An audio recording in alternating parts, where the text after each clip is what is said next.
So sometime what happens is your laptop or computer is working very slow, like mine. Very expensive hardware, but it's still not working good. So what I do is right click on computer, go to properties, advanced system settings, and here.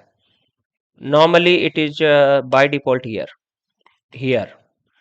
But what I did is I said custom, and these are my preferred setting. These three thing on, and rest all is off, and okay and okay. This gave me the best speed of computer. I hope this helps everybody. Thank you very Yes. much. Okay, so another great thing you can do is right click on your Windows icon, go to the taskbar, and there you see this startup apps.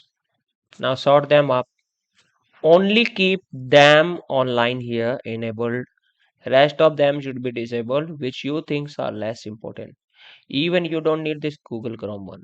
You only need it when it's run. So I don't find these one helpful. So that would help your computer boot fast. So this is the second important thing you should do.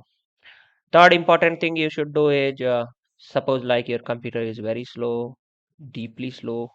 Make sure it's OS updated, and you can also monitor here which things is causing you high disk usage.